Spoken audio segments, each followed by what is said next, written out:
Hi folks, FPL General here, recording another episode of my 59th minute FPL podcast, recording on Tuesday, August 13th. So going to look back on Gameweek 1 and look ahead to Gameweek 2. So I'm going to record these every Tuesday from now on, so you can expect to have a new episode every Tuesday by 5 p.m. UK time. Apart from international breaks. During the breaks, I'll probably just do one in the second week of the international break. So, unfortunately, it won't be long until the first one is upon us. Going to follow a similar structure to as I did last season. So, going to start with the 59th minute shoutouts, do a quick review of the game week, then talk about a couple of players I've added to my watch list. Talk about captaincy for the upcoming game week, and then answer maybe 4 or 5 Twitter questions, and just wrap up with a couple of housekeeping points then at the end. So all in all, I try to keep these podcasts short and snappy, 30 to 40 minutes max, nice and easy for you to consume before the deadline. So just going to get stuck into it right away.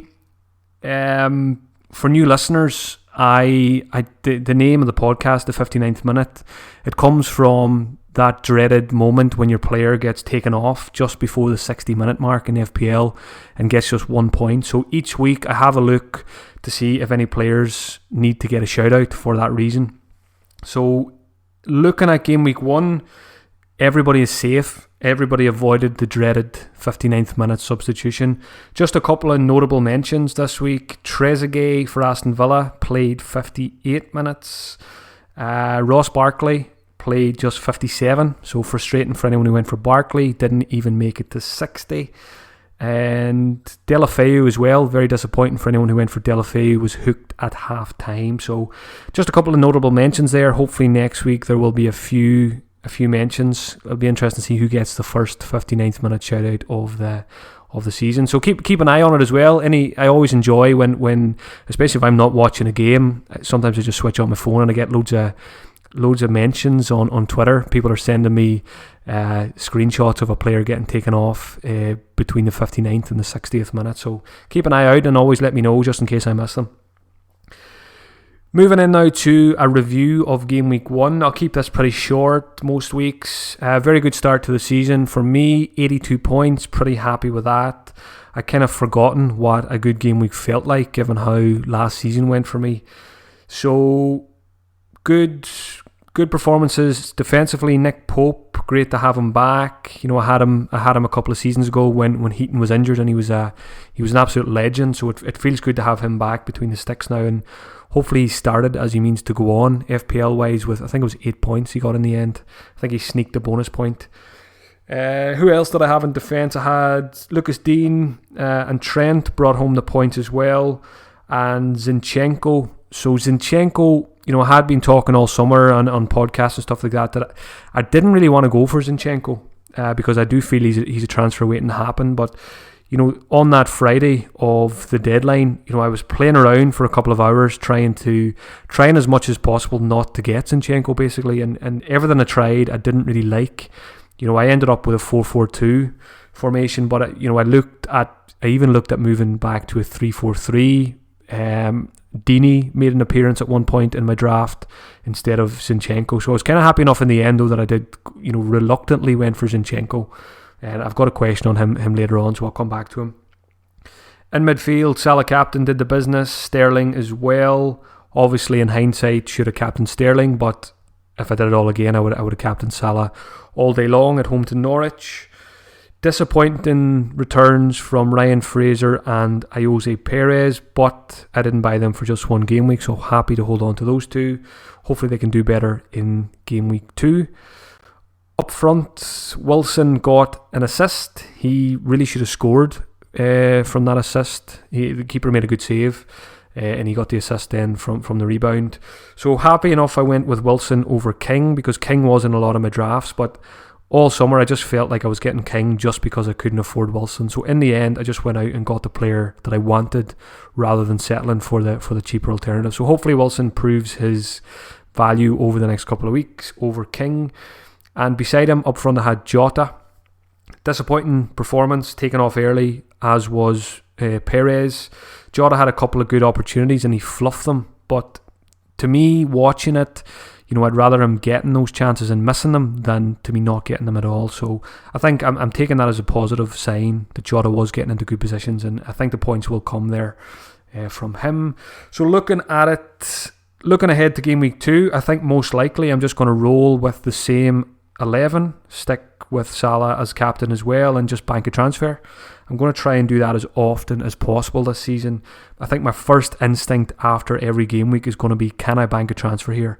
And if I can, I'm just going to do it, because it just gives you so much more flexibility next week then. So the plan is 2 free transfers next week with another week of information, another week of data, and then we can start making some big decisions about which players we need to bring in. So that is my plan. Bank the transfer and just roll with the same guys again. Going to talk a little bit now about my watch list. So I've always kept a watch list on the FPL website, and I update it after each game week. So what I'll do on the podcast every week is just talk about a few guys that I've added to the watch list, and I'll also talk about a few players that I've removed as well, obviously starting next week for that. So I've built my initial watch list for the season following game week 1. I'm not going to go through all of them because there's probably about 35 to 40 players there. So I'm just going to pick out a few from each position that are on my watch list, and these are players I'm interested in bringing in the near future, possibly. So defenders, first of all, Montoya at Brighton, 4.5 million. He caught my eye watching the highlights. Playing with Brighton, playing with 3 centre-backs now, it gives the wing-backs a bit more freedom to get forward. So Montoya was the one that caught my eye. I think it was Solly March was playing as the left wing back, and we're not interested in him because he's classified as a midfielder in FPL. So I'm going to keep a close eye on Montoya next couple of weeks. I'm not going to be in a rush to get him, but I think he could be a very good option this season at 4.5 million in defence. Another 4.5 million defender is at Leicester. So having sold Harry Maguire, this guy Soyuncu, I've probably butchered his name there, but Soyuncu, the centre back at Leicester, obviously got a clean sheet straight off the bat. It looks like he's going to be the number 1 centre back there. So alongside Johnny Evans, I think, played there alongside him at the weekend. So again, another one just to keep an eye on. If he gets maybe 3, 4, 5 starts, I think we'll see a lot of people flocking to him. 4.5 million is a good price for a good defensive team. 2 other defenders I've added to the watch list, 2 obvious ones here, Wan-Bissaka and Harry Maguire. United got a clean sheet against Chelsea, and Wan-Bissaka does what Wan-Bissaka always does. If a team keeps a clean sheet, Wan-Bissaka gets bonus points. So very, very much on the watch list. I'm not in a rush with United overall, which I'll talk about a little bit later as well, because I've got a couple of questions about Martial and Rashford and stuff like that. But I think the Wolves game will be a bigger test for us than the Chelsea game was. So let's see how United do against Wolves, both in defence and in attack, and then we'll be better informed to make a judgment on both aspects of the pitch there. United were pretty fortunate not to concede against Chelsea. They hit the woodwork twice, couple of dodgy moments as well. So let's see if they can keep Wolves out, and then we're going to see a lot of people invest in the likes of Maguire and Wan-Bissaka. Moving on to midfielders now on the watch list, a couple of obvious ones. Kevin De Bruyne, big question for me was, do I start the season with him or not? I decided not to in the end, and I felt pretty fortunate that he only got, I think he got 6 or 7 points in game week 1. City scored 5 goals. You'd expect De Bruyne to do a lot more damage than just 6 points. So I feel like I got away with one a little bit there. And if he plays if he continues to play like he did in game week 1, I'm probably going to have to think about getting him in alongside Sterling at some point. Another obvious one, Martial got his goal.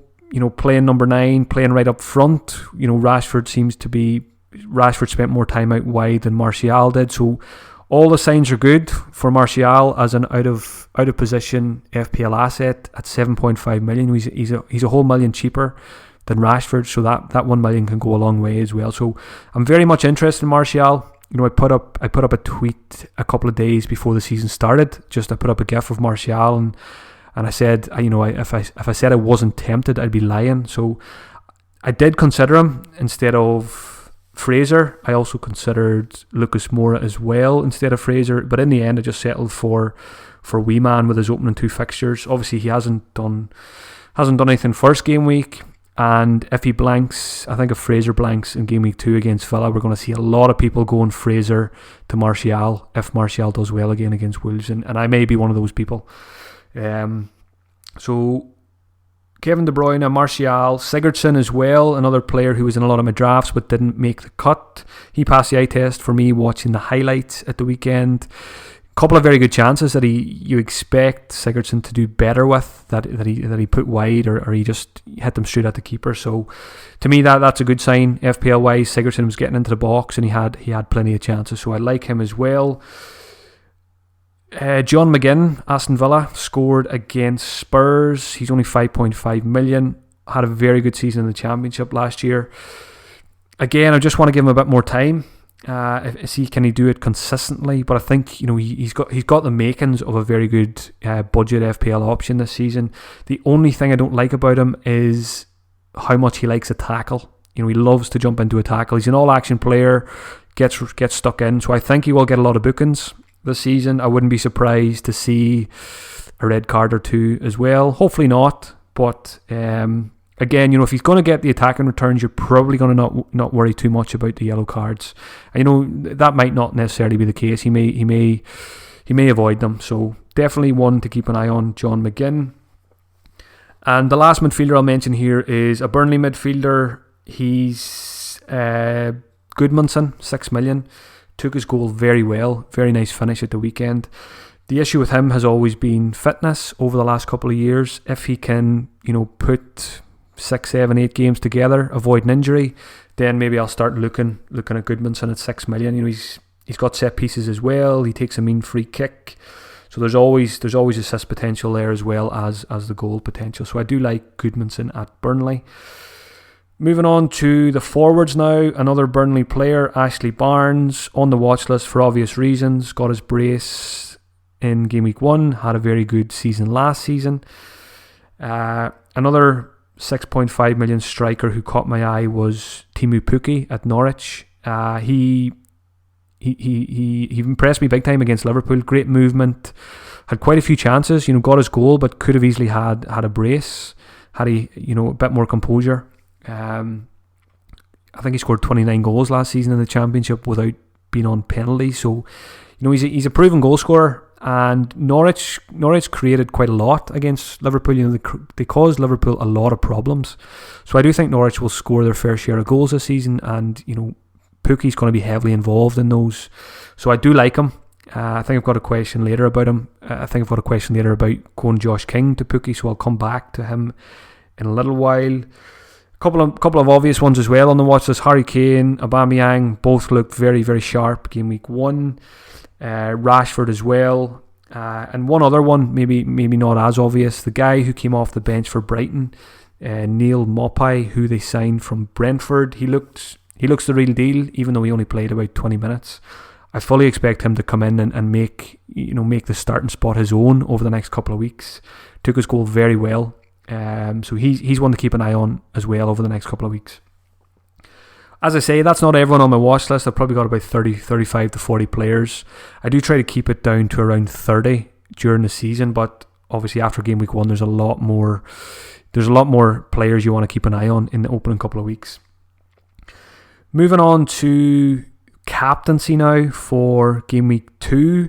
So I put a tweet out this morning asking people, first of all, forget about who you own, who is the best captaincy option for game week 2, because usually if you just put up a tweet and say who you captaining or who's the best captain, they'll just pick the player that they're going to captain themselves. So I always find it's a bit, you get a truer reflection if you just say, forget about which players you have, who is the best option if you could choose from anyone.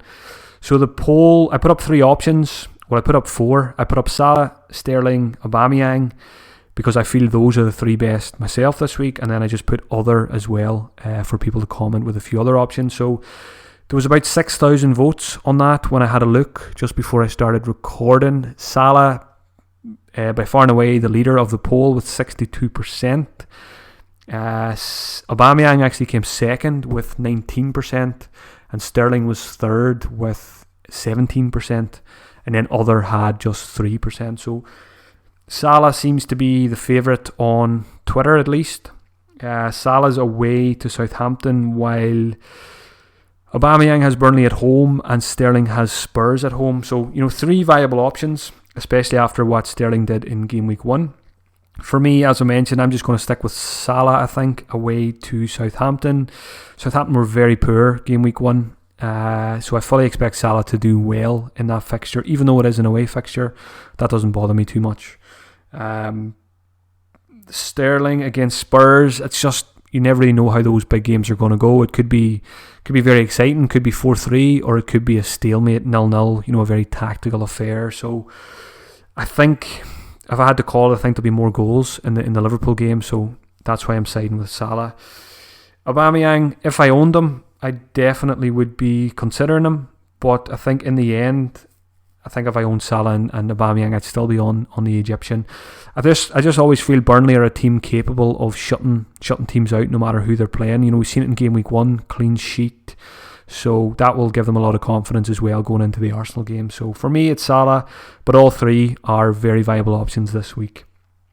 Obviously, Salah could be playing on Wednesday night as well. I think Liverpool play Chelsea in that some kind of Mickey Mouse Cup anyway. I presume it's the Super Cup. At least that's what it used to be called. The Champions League winners play the Europa League winners, so I presume it's Liverpool against Chelsea on Wednesday night. So, I would expect Klopp to rest most of the big names in that game, but we don't know.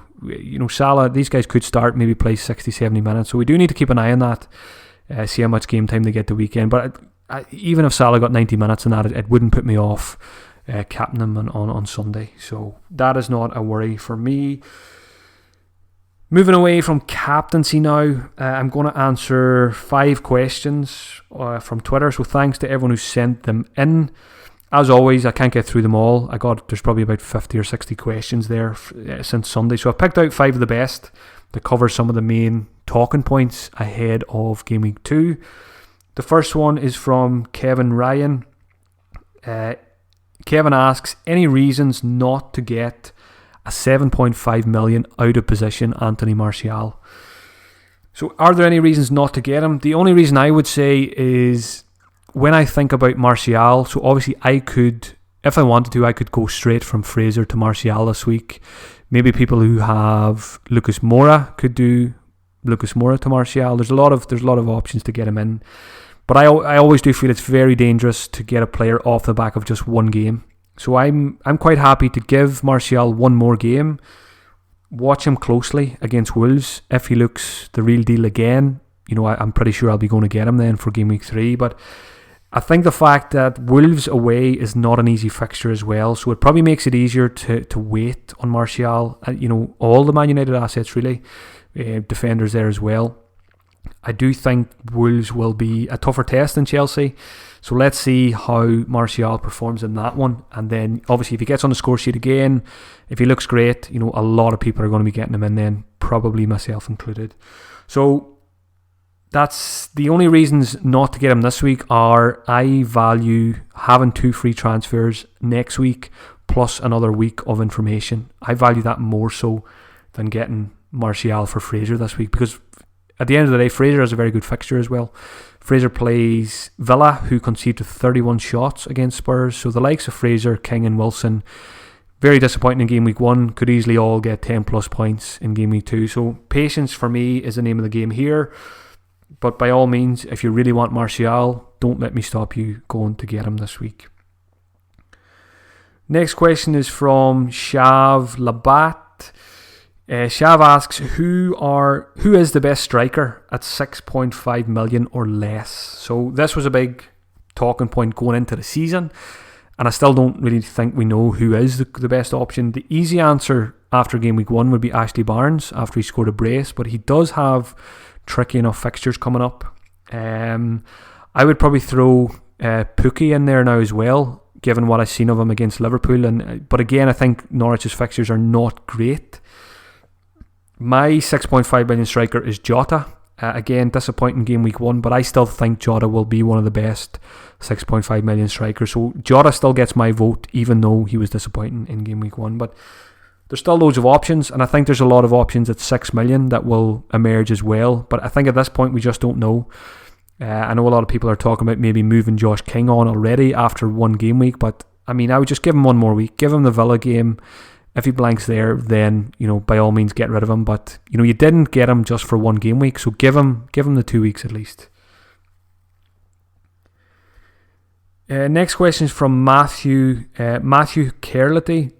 Matthew asks, very good question, will Zinchenko get bumped for Mendy? So obviously this was something I was weighing up when I decided to go for Zinchenko.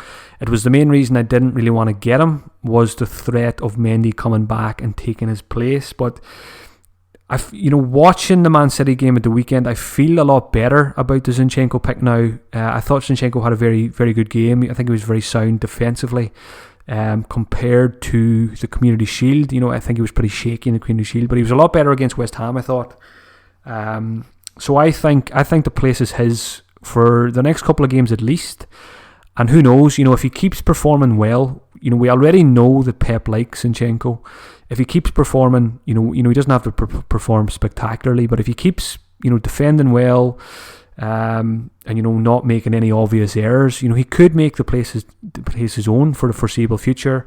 Who knows what's going on behind the scenes? Maybe Pep has lost patience with Mendy, with his off the field antics and his injuries all the time as well. So I think if you've got Zinchenko, you just keep him. You just keep him until he gets dropped. That's what I'll be doing. I won't be selling him. The minute Mendy starts a game ahead of him, that's the sign, right, now it's time for Zinchenko to go. But for me, I'm not going to worry about it until we have to worry about it. Just keep him. And as long as he's starting games, just hold on to him. He'll get clean sheets. Hopefully he'll get a few attacking returns as well. So he's a hold for me until an issue arises with Mendy. Next question came in from FPL Punisher about Deulofeu. He just asks, should we hold Deulofeu or should we sell him if we own him? FPL Punisher is thinking about going Deulofeu to Pukki this week. So very disappointing for Deulofeu owners game week 1. Grazia came out in the press conference and said he's 100% ready, no issues, but clearly he wasn't 100% when he was taken off at half time, because if you're chasing a game, Deulofeu is not the player you take off at half time. So obviously he's not 100% fit. Will he be for game week 2? We don't know. I think it's a really tough one for Deulofeu owners. It's probably similar for Barkley owners as well this week. It's, what do you do now? Do you bite the bullet and just get rid? Or do you hold off? It depends. Do you value 2 free transfers next week more so than having someone like Pukki over Deulofeu for game week 2? I think Watford are away to Everton. I could be wrong on that. I don't have the fixtures in front of me, but I think they're away to Everton, which is not a great fixture. Everton have been keeping a lot of clean sheets. If you go back to the end of last season, kept one in game week 1 as well. So I'm trying to imagine if I was in the situation as a Deulofeu owner, I think I would probably be inclined to get rid, after what happened in game week 1 and get someone like Pukki and just be done with him. But it really depends on how you feel. If you think, Watford were very poor game week 1, so on the flip side, reading the reports that I read, Gray didn't have a great game up front, so we could easily see Deulofeu back up top at the weekend. The reason he played, I think he played on the left at the weekend, probably because Pereira didn't start the game. So I would expect Pereira to start this weekend, which could see Deulofeu back up top, which, all of a sudden he could be a great option again. So I think it's a really tough one if you own Deulofeu. It really just comes down to how you feel about that one yourself. Last question I'll tackle for this week is from Peter Santamaria. Peter asks, when in the week do I make my transfers? So do I move early to try and beat the price rises and stuff like that, or do I wait for the press conferences? So I've always been a very patient FPL manager. It's served me well in the past, so it's easy for me just to stick to that strategy. So I'm not a manager who goes after price changes or trying to avoid price drops, I always just wait until Friday after the press conferences. Thursday and Friday we get the managers' press conferences. I very rarely make a transfer before I've got all that information. So usually I make my transfers on a Friday evening or a Friday night. It's very rare that we'll get news on a Saturday morning before the deadline that something is up. And you know what? One of the main reasons I make my transfer on a Friday night rather than a Saturday morning, because I just always have that fear of sleeping in. I like my sleep, and I just always have that fear of waking up at 11:35 on a Saturday having not made my transfer. So I do like to do it on a Friday night. As I say, it's very rare that anything goes wrong between Friday night and the deadline. So for me, I always value information, get as much information as I can from Monday to Friday, and then make the best informed decision I can on a Friday night. A couple of housekeeping bullet points to mention just before I wrap up. As most of you will know, I've set up a website. It's fplgeneral.com. There's some really good content on there so what I've done is I've got a season ticket holder from every Premier League club. So I've got 20 match reporters. So each week on the website there will be a match report from each Premier League game that weekend. So 10 match reports every week.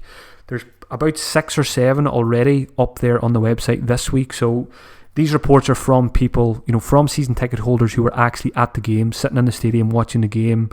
And they've put match reports together from an FPL perspective. So they're going to be really, really helpful, I think, for FPL managers. They're going to be free to access for everyone right throughout the season. So do go and check out those guys, and be sure to give them a follow on Twitter as well. Great insight from people who follow their team week in, week out, being actually at the games. On Twitter as well, if you want to find those match reports, just search for the hashtag FPL match report. So every time I post them on Twitter, I'll add the hashtag FPL match report. Just search that on Twitter and you should be able to find them all there as well. If you enjoyed the podcast and you would like to hear more from me, I've got a Patreon page, so it's patreon.com/FPL General. This week, there's a lot of content up there. So I watched 5 Premier League games at the weekend. I watched 90 minutes of 5 games.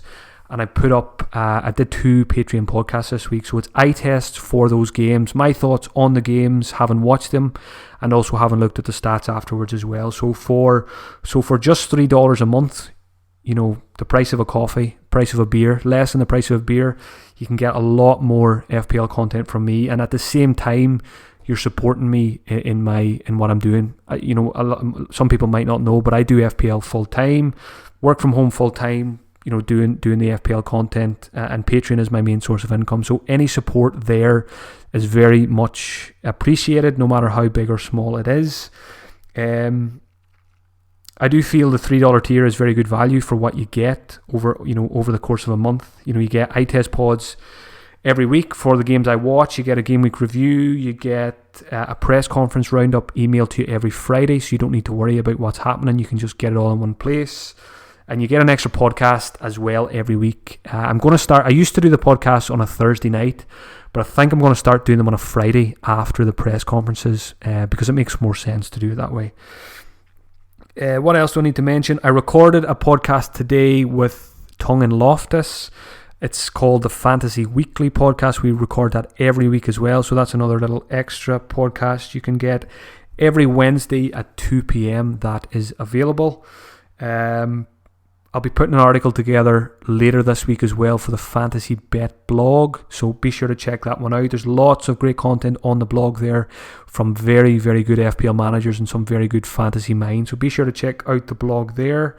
I think that's everything. The only other mini league I wanted to mention is the fundraiser league I'm doing for the camzone.net, who are doing great work for men's mental health. So if you just Google FPL Cam mini league, so CALM, that should bring you to the Just Given page. You just make a small donation and you'll see the mini league code on the page there then as well. The winner of that league is going to receive a Premier League shirt of their choice. So check that one out if you've got a free league spot. And donations obviously are much appreciated there. We're I think we've gone over the £3,000 mark now, which is absolutely amazing. I'm hoping by game week 38 to get that figure to 5,000. That would mean a lot to me if I can get that figure there. So all I'm left to say is enjoy the rest of your week. Stay patient with the transfers. If you don't need to make one, don't make one. And good luck in game week 2. I'll be back next Tuesday by 5 p.m. next Tuesday. You will have another episode of the 59th Minute FPL podcast. Cheers for listening, folks, and enjoy your week.